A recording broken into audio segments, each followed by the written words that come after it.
Começa agora Chico Xavier, um homem chamado amor. Apresentação: Sérgio Vilar e André Vilar.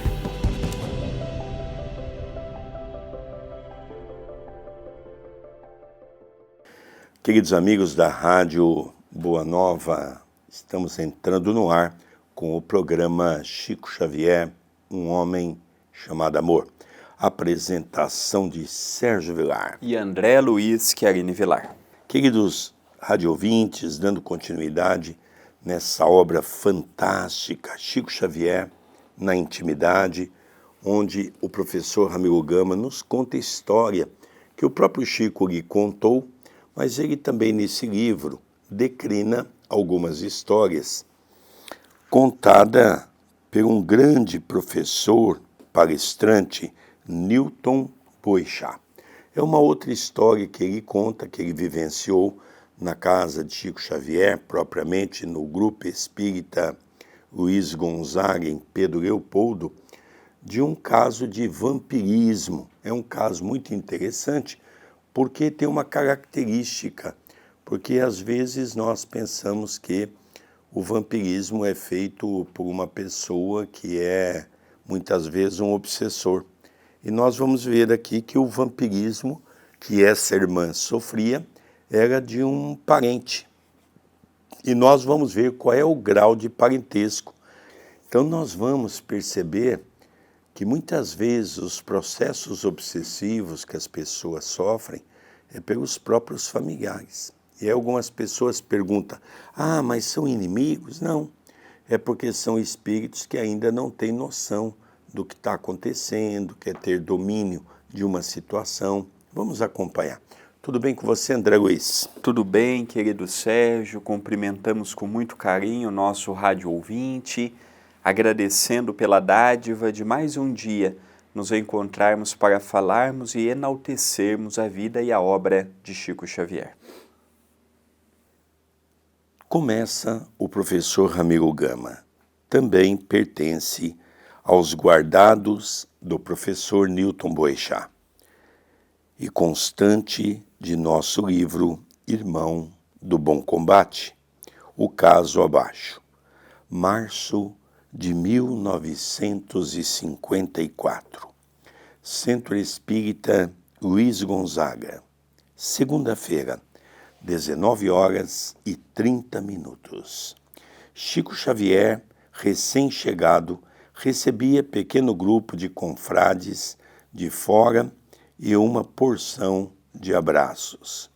Pouco antes da sessão começar, naquela noite, ela entrou. Corpo magro, sorriso sarcástico, afetação nos gestos, olhos revirados nas órbitas, andar agitado, trajes berrantes, excesso de pintura. Dava-nos a ideia nítida de estar fortemente obsediada. De um dos braços pendia a bolsa vermelha, já gasta, semiaberta, abarrotada de papelório, melhor, de receitas assinadas por respeitáveis esculápios da capital mineira.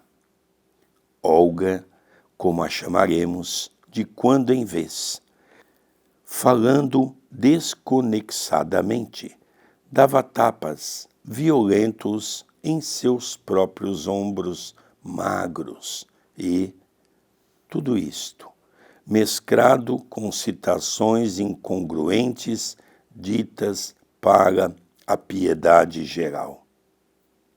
Nós vemos que o caso de Olga, que é o nome que deram para a personagem, é um caso que nós vemos até os dias de hoje, um problema obsessivo. Nós vemos a forma que ela anda, nós vemos a forma que ela se comporta e nós vemos também que o Espiritismo pode levar paz. O Espiritismo pode levar reconforto, sem uma mensagem de julgamento, um acolhimento, um abraço, um atendimento fraterno, colocar o nome na desobsessão. Nós vamos perceber que o problema de Olga era um problema envolvendo uma própria parente, um familiar já desencarnado, que estava muito próximo dela. Então ela, alimentando a vontade do Espírito e o Espírito alimentando a vontade dela, deu esse resultado da descrição que estamos vendo até o momento. É verdade. Eu sempre, em minhas palestras, quando eu falo sobre o tema obsessão, nós estudamos alguns aspectos importantes, porque há uma ideia falsa no movimento espírita de que o obsessor é aquela pessoa maldosa, é aquela pessoa que quer o mal da pessoa, é aquela pessoa que quer se vingar. Lógico que muitas vezes essa é uma característica, mas nesse caso nós vamos ver que é um parente, uma pessoa ligada a essa jovem que visivelmente se apresentava de maneira perturbada, poderíamos dizer quase que um processo de possessão, onde o Chico dizia tratar-se de um processo de vampirismo. O que é o vampirismo, não é? A pessoa suga toda a energia do encarnado, a ponto que o encarnado passa a não viver a sua vida, mas a viver uma boa parte do seu tempo, a vida do espírito. Isso é muito interessante para que nós possamos compreender. Agora nós vamos ver, porque ele entrou no centro. E Chico Xavier, qual foi a sua reação? Chico Xavier aproximou-se da pobre moça, consolou-a, citou-lhe frases curtas de estímulo espiritual, mas ela, longe de perceber, e muito menos sentir, falava continuamente e agora apanhava uma daquelas receitas que eram comentadas, acompanhadas sempre e sempre de fortes palmadas nos ombros. O Chico falou algumas palavras, não é? Palavras curtas, porque não adianta falar textos grandes nesse caso, mas ela pouco ouvia, estava longe, distante, e ela pegou a sua bolsa estava cheia de mensagens, ela pegou uma mensagem na mão. Receitas, não é? Receitas, mas o Chico, olhando para ela, percebia que ela tinha um gesto, ela pegava a sua mão e ela dava tapas muito fortes nas suas próprias costas, não é? E o Chico percebeu que isso acontecia nos seus ombros, ela batia com muita violência. Continua. Você pensa que eu falo com ela? Perguntou-me o médium. Não. Estou conversando diretamente com a entidade espiritual que a influencia. Foi sua avó, desprendida do corpo físico há 7 anos, não preparada para a vida no outro lado, presa ainda de acentuados desequilíbrios que alimentou, apoderou-se da neta, por afinidade, a rigor, come-lhe o calor. Olga, escrava de seus caprichos, é-lhe perfeita médium, devido à trajetória idêntica que vem imprimindo a vida. Então nós vemos que o Chico, quando começa a conversar com ela, na verdade o Chico está conversando com a sua avó, que naquele momento estava utilizando a Olga como uma médium. Então nós percebemos que a Olga e a sua avó tinham uma vida semelhante. Os gostos, a forma de agir, a forma de pensar. E quando essa avó desencarna, não habituada a uma vida espiritual, encontrou na neta uma comparsa para que pudessem ter o mesmo estilo de vida que a avó teve ao longo da existência. E é interessante notar, até ter uma nota de que a frase textual pertence a Chico Xavier, quando ele diz, comer-lhe o calor. É o puro vampirismo, comer-lhe o calor. O que significa isso? Ou seja, as energias que ela produz, aquela irmã que é a avó, está absorvendo tudo aquilo. É interessante notar que no texto a gente percebe que, primeiro, há uma afinidade. Segundo, a neta tem as mesmas características que a avó. No campo do desregramento, no campo do pensar, as duas têm mais ou menos as mesmas ideias. Então a avó se apoderou disso. Então nós vemos aqui que a avó já havia desencarnado há 7 anos, não é, André? Então veja que realmente já passaram-se bastante tempo e a avó está ali, não é? Mas, e o Chico concluiu, vejo-a bem, referindo-se ao ser desencarnado. Chama-se Mara, JB. Vamos doutriná-la e creio, com o processamento da reunião desta noite, a neta cairá, ainda por momentos, em seu habitual estado. É um caso categórico de obsessão, como os citados sobejamente na literatura mediúnica.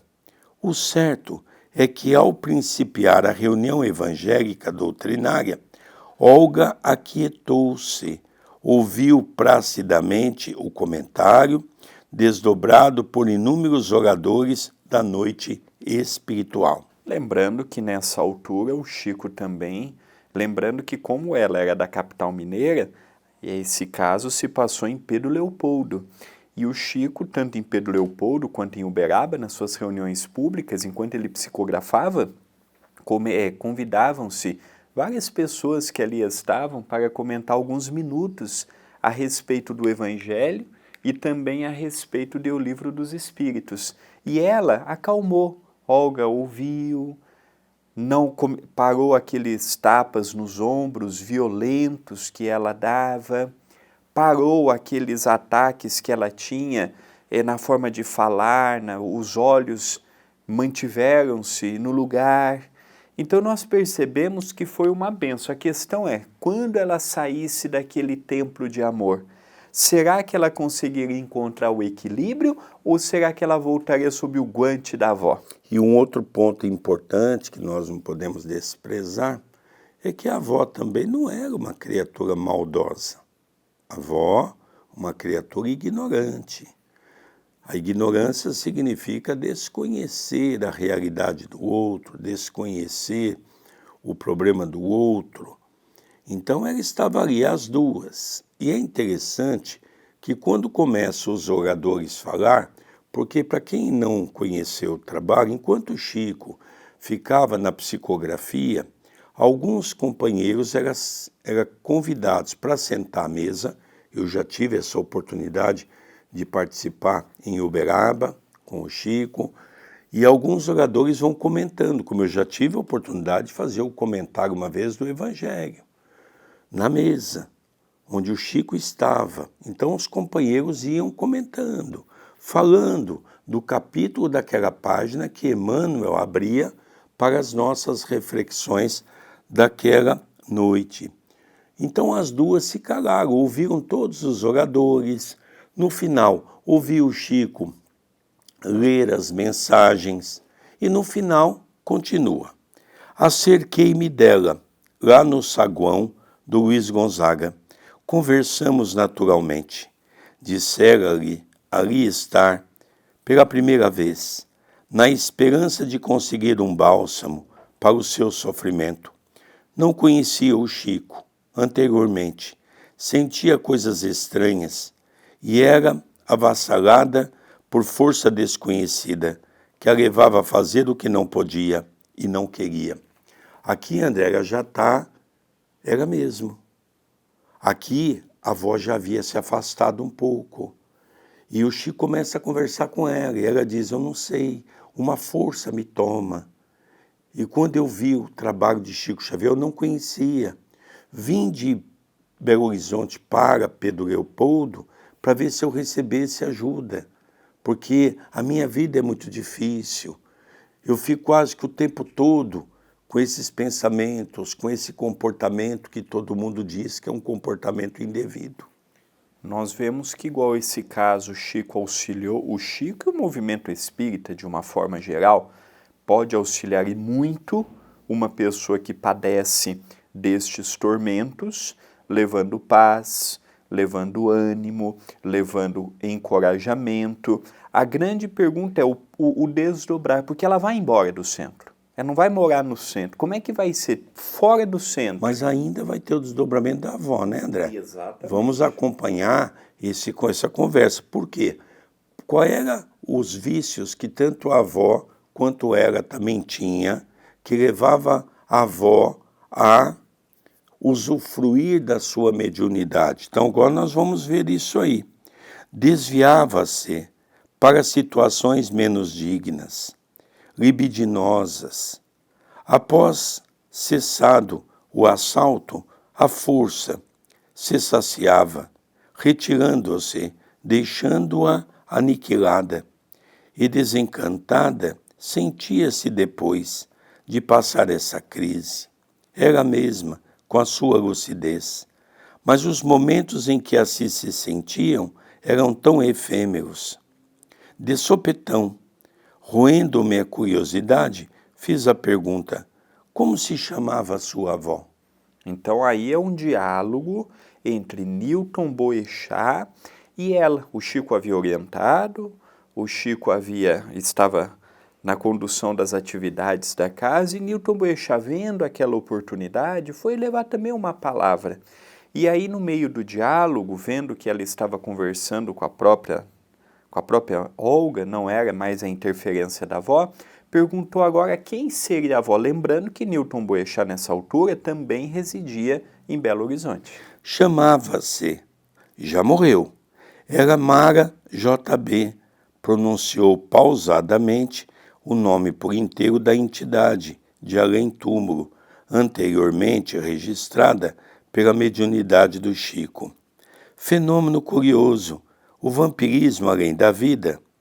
Tal avó, tal neta, uma sustentáculo da outra, carregando o mesmo fardo, a mesma viciação mental. Então, o que nós já vimos, não é, André? Que a viciação mental é exatamente uma vida libidinosa. Tanto a avó quanto a neta tinham os pensamentos desequilibrados com referência à sexualidade, com referência às vicissitudes, não é? E, logicamente, a avó, percebendo que a neta tinha esse comportamento, a avó se aproximava da neta. Então, as duas, de uma certa forma, se comprazia, não é? Com essa vida. Então, nós vemos que isso é um fato muito interessante. É afinidade, isso no campo do bem como no campo do mal. Julho de 1955. Um dia de sol, galeria, casa de lanches finos, Avenida Afonso Pena, Belo Horizonte. Parado à porta, eu observava interessante movimento de automóveis ao longe, vendo até que ponto chegava a perícia de um chofer quando, vem, era Olga, transformada com as mesmas manias, e com ela, pelos sintomas, em torturada influenciação à avó desencarnada. Então nós vemos que ele teve a oportunidade de ver a Olga em Belo Horizonte, numa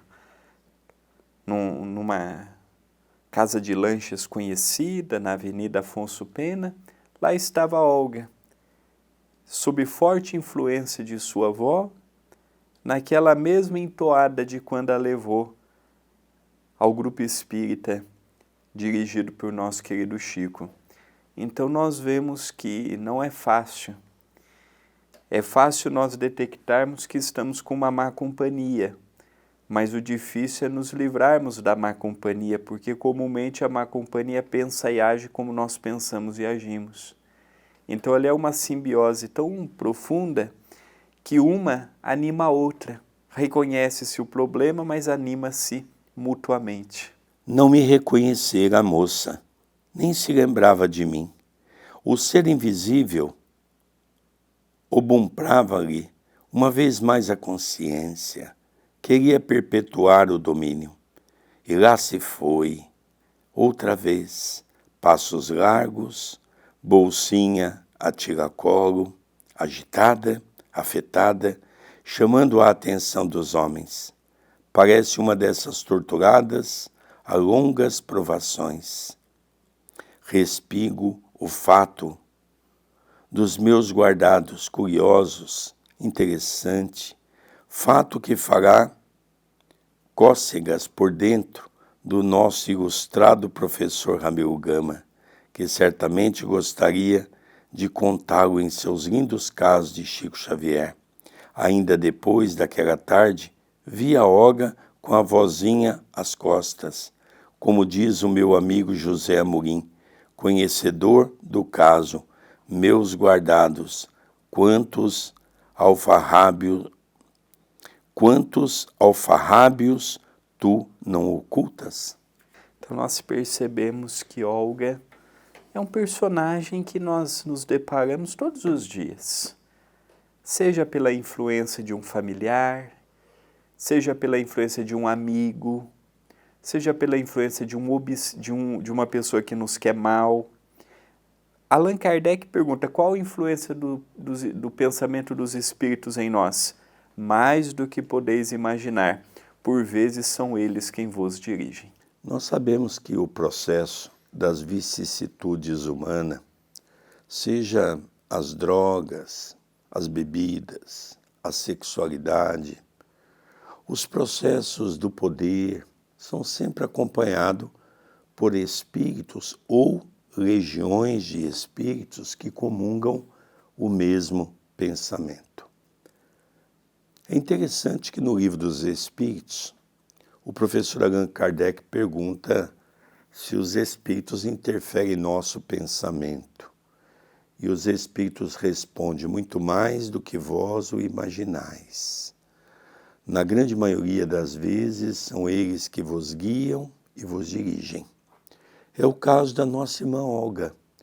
Por ela não ter um pensamento tão firme, por ela também ter as vicissitudes, ela permitiu, pela leviandade da sexualidade, que a sua avó, que também tinha esse desequilíbrio e esse vício, pudesse usufruir de um processo que nós chamamos de vampirismo, porque quando Olga se encontra em atividades com os homens, quem também tem orgasmo é a própria avó, que participa de todo esse processo.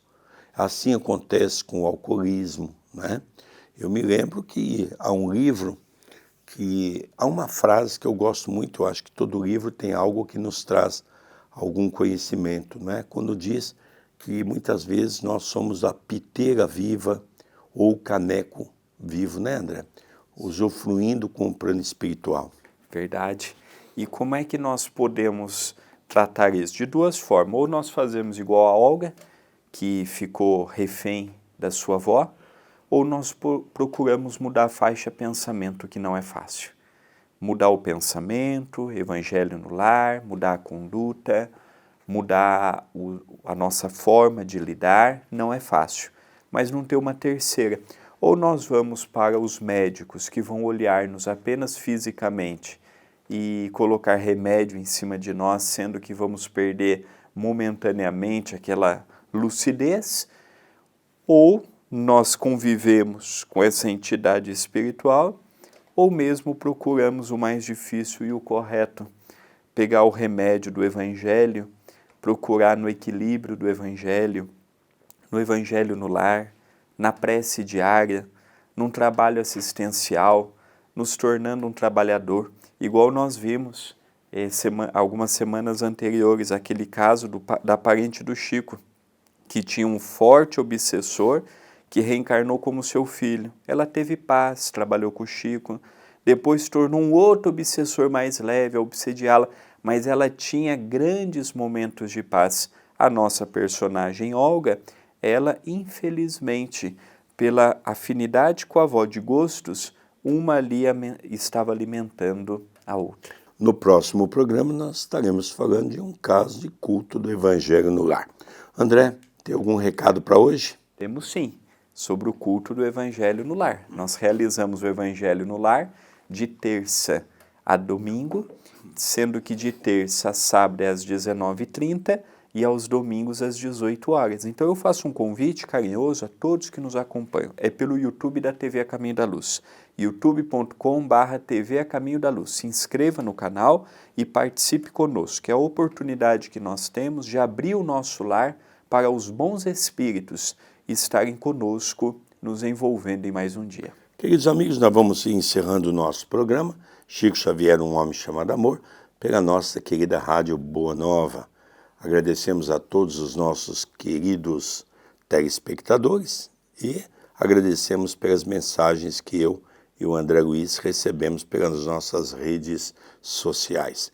Um beijo carinhoso e o programa sempre apresentado por Sérgio Vilar e André Luiz Querini Vilar. E até o próximo programa. Até o próximo.